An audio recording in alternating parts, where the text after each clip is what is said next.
It's January, and we are doing No Judgment January in 2026. And with me again is one of my favorite health habit experts, Jane Pilger. And we're going to talk today about healthy habits, lifting up that hood, looking to see what's underneath some of those behaviors, some of those things that we struggle with. And we are going to put our main focus on no judgment, no shame, just curiosity today. Hey, Jane. Hey, so glad to be here. Love bringing in the new year with you and really just talking to your listeners about how can we do something different this year. Our brains are pattern-making machines. Our brain loves to do the same thing over and over. And so it makes sense why changing our habits and changing the things that we do on a regular basis, why it's challenging. But the biggest thing that we can do is to do something different, to look back and say, okay, how have I approached previous Januaries? How has that worked out for me? And how can I make sure that I go into this January not repeating the same things I've done before, which my brain is going to want to do because you have a human brain just like I do. But if we can start to know, this is what the brain does, this is how it works, and I'm going to do something different this year. And I love your theme of No Judgment January because having no judgment, putting that shame and that judgment off to the side allows us to access the curiosity, which will give us the willingness to experiment and to try something different. So I'm just so excited to have this conversation with you today. Power is in failure sometimes, right? Yeah, But I yeah. love the way you said that this is just your brain. There's no shame connected to it, right? It's just wiring. You are rewiring your brain, which feels so much more powerful because and I know that the shame that sits on our shoulders and the constant flow of judgment, right? Or thoughts or mostly internal for a lot of people, right? It's like, I shouldn't eat this. What will people think of me? We're recording this in December and I went to a husband's office party, this past week. And, there's so many delicious things to eat. It's such a fancy room to be in and that sort of thing. And I could tell even people were, with all the opulence of everything going on around, it's like they were worried about what other people thought about what they were eating, and I just thought to myself, I'm like, I'm going to listen to my body in this moment and I am going to eat according to how I feel. And when I'm done eating, I'm going to stop eating. But those are the most gloriously beautiful looking cookies I've ever seen in my life. And I'm absolutely going to have a bite of that cookie. Yeah, totally. Jane, Totally. what are your clients talking about this month? What are you sort of noticing? Yeah, so great question. Right now, I actually just recorded a podcast really thinking about the holidays. We're kind of right now, you and I are in the holiday season. As this comes out, it is going to be January and kind of the new year. And here's one thing that I'm really thinking about right now is what happens for people in January. There's this idea of like, okay, January's coming, right? So January, everything's going to be different. I'm going to change in January. This is going to be the year. And who really kind of even cares in December? I'm just gonna start in January. And this is not you doing anything wrong. This really is the brain. The brain really has one main job, which is to keep you alive. Mhm. Beyond that, it really wants to avoid pain, seek pleasure, and use as little energy as possible. And this really is where habits come in.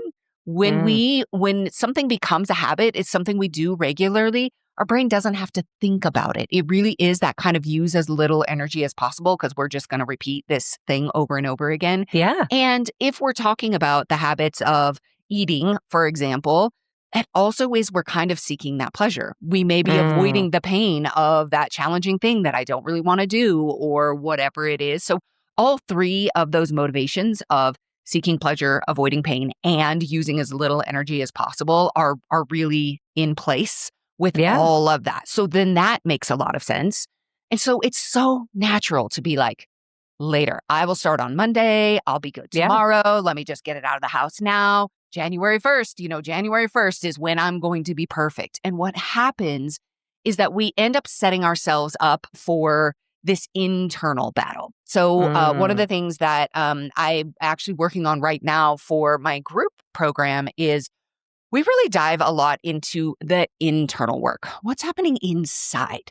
Yeah. So many people focus on external behaviors. What am I eating? Am I eating this? Am I not eating this? Did I exercise today? Did I not exercise today? Right? They're just looking at what they're doing. Exclusion, right? Like, what can we eat? Yeah. Yes. I'm really more interested in looking under the hood. What's happening in the body? What's Mm-hmm. happening, whether it's with our emotions, whether it's with, I do a lot of work with kind of parts psychology. So we have different parts of ourselves, right? So you Yeah. may have the part of you that wants to eat all the cookies. And then you have the part of you that wants to be healthy this year, that wants things to be different. And Knows what that ends up sugar's not the happening, answer. Yeah. Yep. these parts, they end up kind of fighting with each other. So you have this kind of manager part that's like, we're going to be good in January. This year's going to be different. We're going to take out all the sugar. We're going to exercise every day. We're going to do all of these things. And it's kind of like this rigid set of rules. And if we do these things, then things will be different and then we'll be healthy.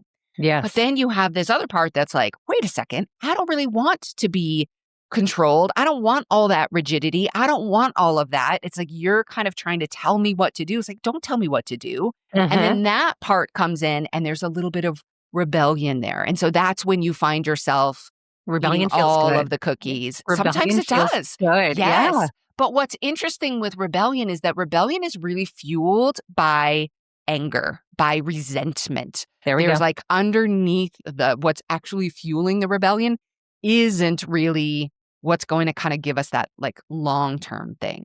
So Yeah. and then let's say we do eat all the cookies, then here comes in another part, which is the critic that says, I can't believe you did it again. You know Mm-hmm. better. You should do better. You're broken. You'll never figure this out. Yeah. Might as well let's just get rid of all of this stuff, right? And then here comes the manager again. Tomorrow, here's what we're going to do tomorrow. Here's Get our it together, 19 Yeah. point inspection plan of what we're going to do. And we're just on this cycle. I And this think is we can all why relate to that. yes. Yeah. So if it feels like you are like fighting this internal battle with yourself, in some ways you actually are. And Yeah. so willpower and more rules and a really strict plan this January, Yeah. that is not going to help. Yeah. What will help though is starting to get to know those parts, Yeah. starting to, as you said, approach yourself with curiosity, really Curiosity. get under the Why? hood, Yeah. see what's going on. That's going to change things far more than a new plan, a new diet, well, let me just change this or join this new gym or, Yeah. the kind of surface level changes. Yes. Yeah. Wow. So I think that's really interesting because nobody is not thinking that way. That's probably the Mm-mm, most mhm. backwards way to say that, but Yeah. we literally all have these same parts. There is this Yes. wonderful book. Do you know which book I'm talking about? Where you actually give names to the parts of your brain. I'll have to actually pull it up for you, and I will put it in the show notes too. But it is this amazing book where the psychologist who wrote it, and I would actually gives names, like actual, like this is Karen, this is Sue, like whatever it is. And the best part is that when you can organize your brain, like you said, in these four formats, right? Where you're like, okay, the manager stew is coming in, right? Yes. Even funnier if you're like a fan of The Office and you can like literally Yes. put Yep. names to faces in The Office. I think that's a really helpful strategy because you can recognize that the impulses, because that's what they are, let's call it what it is, the impulses coming into your brain have different feelings attached to them, Mm-hmm. responsibilities. One wants to keep you alive. One wants to not have to feel this painful feeling. So, and they're all important. We're not trying to get rid of parts of your brain. I'm glad That's you and I right. are having this conversation today because I get that a lot with clients where it's good or bad. It's good or bad. It's Yes. good or bad, right? Yes. Like when we get Yes. into diet conversations, when we get into how we're eating and what trendy diet we're going to jump on this week, instead of recognizing and saying, let's do the no judgment diet. Yes. And what that is, kind of exactly what you and I are talking about, is giving those four parts of your brain names, giving them personalities, giving them faces, maybe giving them, wardrobes, whatever you want to do. But I think the more humanizing that we make these four parts of the brain, the more fun this could be too, Well, right? Like, yeah, so just as a little distinction, where I'm talking about parts, it's actually not really the parts of the brain. It's internal parts. It's our internal. So you may have way more than 4 parts. You may have 11, 12, 13 different oh, parts. okay, It could be. So it's not necessarily just like the amygdala, right? If we're talking about the parts of the brain, we have the sure. prefrontal cortex that Right. is the decision maker. We have the amygdala that's like the fight or flight, is always scanning for danger. We do have different parts of the brain that do different things. So we can do that with the brain, but there's also more of the internal psychology where this is where you would have. So here's some examples of parts. You might have the perfectionist part. Everything has to absolutely be perfect. You might have the controller part. I have to control every single thing about every single person. And if I'm not in control, then, things are challenging. I might have the critic, and the critic might be really judgmental of myself, but also other people. I might be constantly looking at other people and thinking about what they're not doing right. There's a lot of that right wrong Yes. in the critic. You might also have a people pleaser part, a part that really thinks that they have to please everybody and is really very concerned about what other people think of them. Then you have other parts that are like for me, I really talk a lot about binge eating, right? Or eating when, really feeling out of control around food. So you might have the binger, the part that comes in that's like, this is all too overwhelming. So I'm going to binge. I'm going to shop. I'm going to This is do my some control. sort of Yeah. addictive type of behavior because everything else feels out of control. And this is kind of one way that I respond to that. We also have other parts that are amazing. We have an adventurous part. You might Yeah. have a nurturing part. You might have a connector part. So it's not like we're only talking about the bad parts. So there are a lot of different modalities of this kind of part psychology, but one of the initial ones was internal family systems. A guy by the name of Dick Schwartz is the founder of internal family systems, and he wrote a book called No Bad Parts. And I love this because all of our parts they all serve a purpose. They're all protective. So even that part that wants to eat all of the cookies, so often we think, I hate that part. I hate that part of me. I wish that part of me wasn't in existence. Mm, I would be so happy if that part of me would just go away. And we spend so much of our time trying to get rid of that part, to fix yeah. that part, to make that part go away. And this Yeah. is the opposite of what we want to do. We actually want to get to know that part. Yeah. That part really wants to be seen, to be Mm, heard, to be understood. And really, this part is trying to protect you. And it literally thinks it is the only one who can protect you. And if you have been doing whatever your behavior is, if you've been doing it for a really long time, you've got a lot of neuroplasticity, you've got a lot of repetitions, you've got a lot of wiring together. And this part really does think, I am saving you with this. So when we come in and try to fight it and we try to hate it and we try to make it go away, yeah. Shame that it. is Yep. not exactly the shame, Yeah. right? That is not going to help us in the way that we kind of imagine that life will just be so great when we get rid of that part. The reality is this: life is great when you befriend that part, when you get Mm, to know it, when you talk to it, when you see what it needs, and then you figure out ways to help meet that need yeah. in other ways, then that part won't need to do that job anymore. So we don't get rid of the part.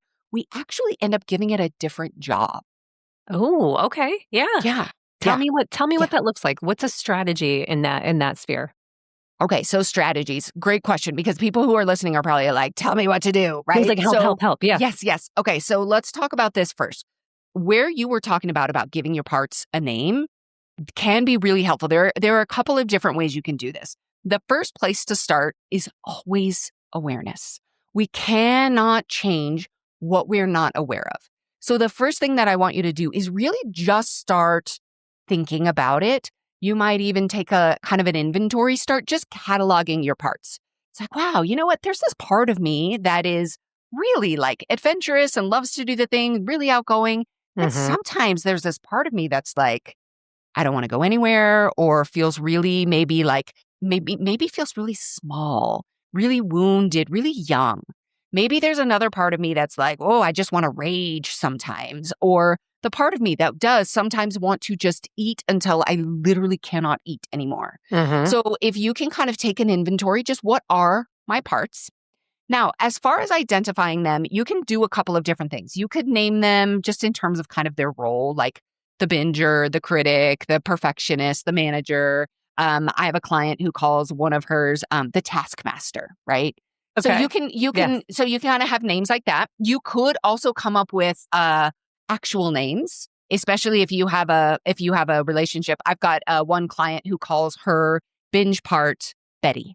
So she Ah, calls binge Betty. Yeah. that's Betty is what she calls it. Okay. I call my real young kind of child part. Yeah. I call her sweet baby girl because like Oh, she yeah. just like, oh, sweet baby girl. That sounds judgment free. That sounds Yes, loving. That totally. sounds inclusional. Yeah. Yes. So the other thing you can do, you can either call them by a particular, an actual name, like a surname. You could call them by their job description. You can also, I really like this, is for some of the parts, especially the ones that come up more often, Mm-hmm. I love bringing in a mental image. So for Ah. example, with a taskmaster, my client and I were talking about, it's like she has a clipboard. And Like there wearing are like, glasses. Yeah. there's like Yeah. 10, not 10, there's probably 50 things on the list. And she's got her pen. Yes, she's got her little glasses. She's looking over. She's looking at the clipboard. She's got her little red pen. Are you doing the things you need to be doing all of these things? And you cannot rest until everything that's on Mhm. this clipboard is done. And so you can also kind of imagine sometimes people might like to bring in more of like a metaphor image for their part. So maybe it's the clipboard or Yeah.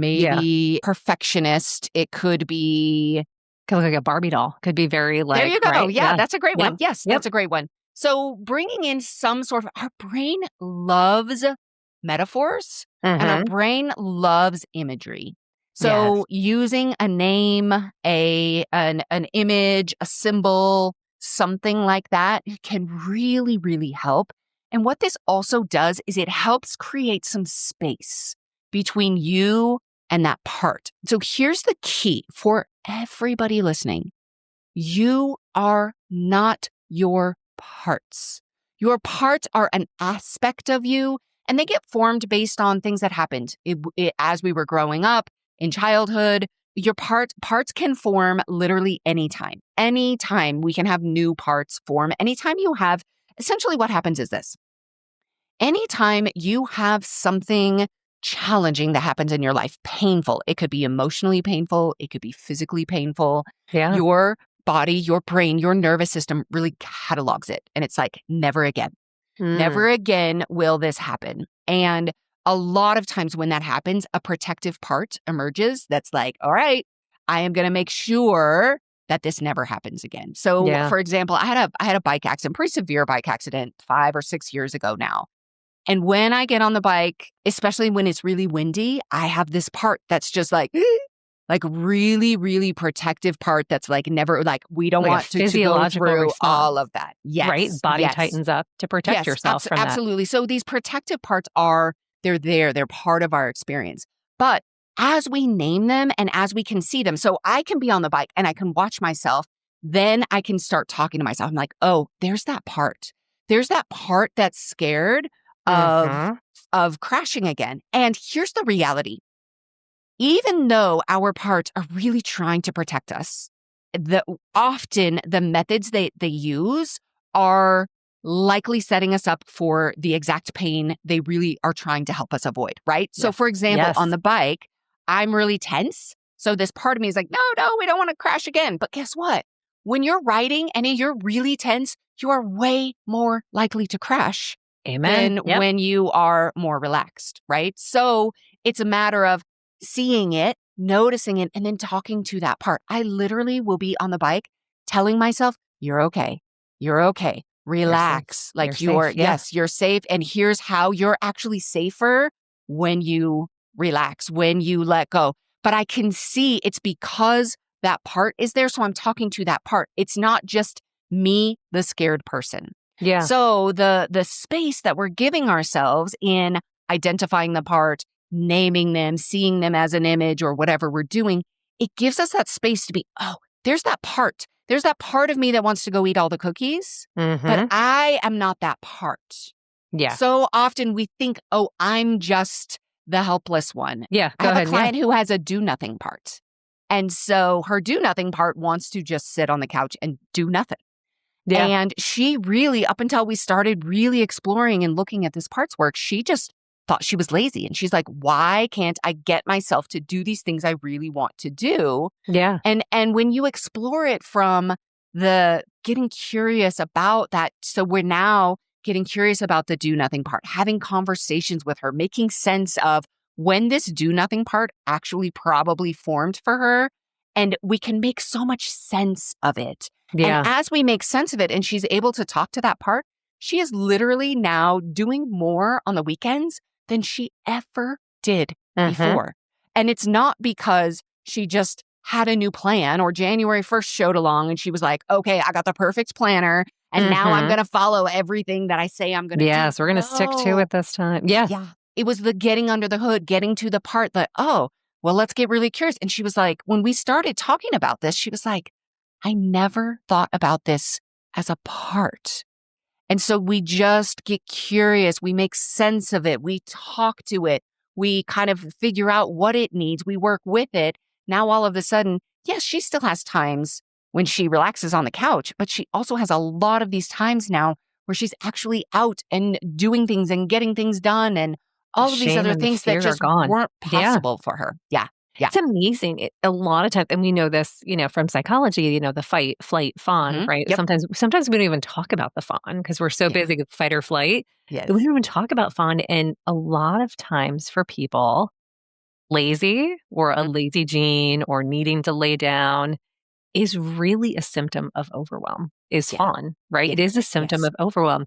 So if you are in a place where you want to exercise or you want to choose differently or you want to be adventurous and go out this January, but you also feel the same tugging, this is your fawn like kicking in, right? It is the overwhelm stealing all the energy. Like you said, very dynamically, like your body tightens up. It uses all your energy. You're going into you're trying to reserve all your energy in that moment Yeah. because of the discomfort. But like you said, if we lean into why does this scare me?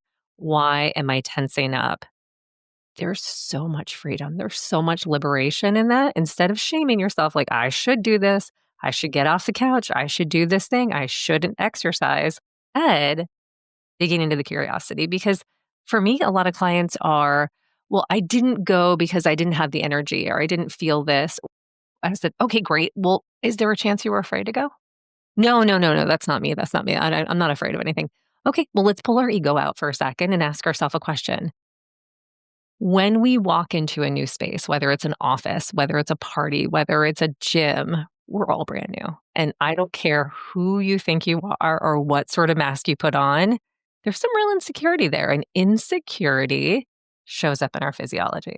Insecurity shows up in our personality sometimes too. We have enough clients between the two of us too that we know that sometimes people show up and they overproject because there is an insecurity overlaying. And you know what? Yeah. That will steal your energy before anything. So, my question to you is if you are stuck on the couch, if you're stuck in a situation where you're like, I can't move, I can't do it, I don't have the energy, or I'm afraid, let's call it what it is. Speaking to that fear, speaking to that moment or that part of you, we'll give it a name, whatever that is, right? And say, hey, Stan, I can tell that you're really afraid right now. You don't have to say it out loud to anybody else. It's just us. You're safe here in your body. What might it look like if we tried this one time? Instead of going off what we think our brain is going to tell us is going on, let's try it out. Let's be curious. Let's walk into the gym. And if we're there for 10 minutes and we check out the towel service and we turn around and go back, that's fine. Right. And wow, that's the message today, right? That's the whole thing where it's like digging into the curiosity of what's holding you back. Another beautiful question you can ask that part is, I mean, I love where you're going, right? It's really kind of softening it, validating it. Like, let's make this kind of feel small enough to kind of feel doable. The other thing you Mhm. can do is you can ask that part, what do you need to feel safe enough to go I to the gym? love that. I love that. Yeah. Yes. So, and then we let that part answer instead of just trying to kind of like convince it.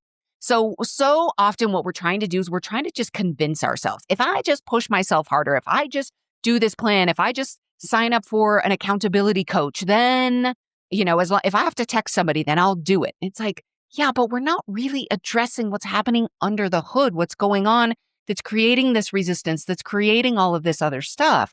So if we can start to identify it, we can start to see what is happening, and then let's bring that part into the conversation. So if you are trying to change your eating habits this January, which is probably most humans, okay? Mhm. So here's what we can do. We can, instead of saying, all right, no sugar, I'm not going to eat any sugar at all, whatever it is, and we kind of like have all of these rules of what we're going to do. What we want to do is we want to bring the part who really likes to eat the sugar, who Mhm. likes to eat the cookies and the cakes and the whatever else, bring that part into the conversation and say, all right, what would make sense? What would make this feel safe enough for Mhm. us to make some changes around what we're doing here? Bring that part in, because here's what happens is this part is never consulted when January rolls around and everybody says, I'm going to get serious. I'm going to, change all of these things. We have the manager with the checklist and all the rigid rules of the ways that we're going to be good this year. Perfect. Yes. Yep. And then this part's like, hey, nobody asked me. Nobody brought me into the conversation. So then there's that resentment, and that's where that rebellion comes in. And then here comes in the Mm. critic. Now we're just In stuck that loop. on that cycle. Yeah. Jay, I think there's no better metaphor or illustration than you just put out there, because there is nobody alive that doesn't have this internal conversation going on all Right. the time. Yes. It may not have the full awareness, but Yes. there's so much power in this awareness. Yes. What's the starting point? Where does everybody start this conversation? Or what's a great way for people to roll this out for No Judgment January? Yeah. So I love really thinking about just this metaphor of under the hood. What's happening under the hood? Which means yes, we can look at our surface behaviors, because let's be honest, it's important. What you eat matters. Moving on a regular basis matters. Getting a good amount of sleep matters. But if all we're looking at is those things and not the things that are happening underneath that's preventing us from doing the things that every single person knows are beneficial, that's where the magic is we get under the hood. Thank you for Yeah. saying beneficial, not good. I'm sorry. Like that, Oh, yeah. right there is the most profound. You're like, I didn't say it was good or bad. I said it was beneficial. Beneficial. I love it. Oh, Yes, sorry. I didn't mean to absolutely. interrupt you. I was like, No, I love that. I didn't even yeah. notice. I didn't even notice the language, but yes, it is. It's important, right? So here's the thing that's so important, and it ties No Judgment January in so beautifully. So I love the analogy of looking under the hood. It's like we literally, what's going on with my nervous system, what's going on Mm. with my emotions, with all of these parts, right? We really want to do that. Shame, I'm going to give your brain a metaphor. Shame and judgment are like the 50-pound weight on the hood of your car. We cannot get under the hood if there's shame and judgment. So if you are here with Daphne and No Judgment January, what that means is we have to put that 50-pound weight to the side, because the only way we're getting under the hood is if we can actually lift the hood up. And when we can lift it up, then we get curious. Here's where comes in the curiosity, the compassion, the connection, the creativity in, well, let me try something different. Let me see if I can identify these parts. Let me just experiment. But shame and judgment blocks all of that. So courage, compassion, connection, creativity, all those beautiful C words, they're all available to us. And that's what we want to do different. If we're talking about doing something different this January, let's put shame and judgment aside, and then let's get really curious. Look under the hood. So then we can say, what's going on under there? What's really happening? We can also then say, here's my favorite question to ask. If you want to be doing something different with food and you find yourself kind of repeating back to your same old patterns, question that I love is, how does this make sense? how does it make sense that I'm eating in the way that I am, or that I say I want to do one thing and, I'm not doing it now because I'm broken and because I'll never figure it out or because I'm never meant to do this? That is not how it makes sense. That's shame and judgment right there. But remember, we've already agreed this is no judgment January. Our 50-pound weight is over there. So now we get curious. If we bring in curiosity and compassion and really kind of creativity, then we can look at ourselves through a whole different lens. So I love really, can we look at ourselves through a lens of curiosity, through a lens of compassion, instead of that lens of fear and shame and judgment? Because what you see when you look through that different lens will be so different. Jane, you're such a gift. What a powerful metaphor, because it isn't you. You can get strong enough. Yes. You can practice lifting those weights off the hood of your car. What a dynamic approach, right? Instead of giving everybody the 3 to 5 steps of eat this, don't do that. Yes, exactly. Let's just take the judgment off. Let's take a the shame off. A new planner, like for all your appointments, a new plan for what you're going to eat. Those things, they're so attractive in January, right? The new supplements, the new everything's on sale for all the ways that we can get healthier. Right. Yep. And all of that is so attractive, right? But really, it's like, can I just change the lens of how I look at myself, look at underneath because I promise you, when you start looking under the hood and with that curiosity, with that compassion, with that connection, what you do on the surface will change. Not through willpower, not because you should, not because some influencer told you the top 5 things to do this year to whatever for yourself, but because you're making sense of yourself. You know what feels good for you. And you're literally making decisions for you and with you instead of that internal fight that you've been doing over and over and over again. Willpower doesn't work. Willpower does not work. No. Jane, thank you so much for joining us today. If you can relate to this episode, I know we all can, please like this episode, give a review, and also share it with somebody who could really use this fresh start in the new year. Jade and I are going to continue these conversations because they're always so powerful and so impactful. Happy New Year, everybody. We'll talk to you again soon.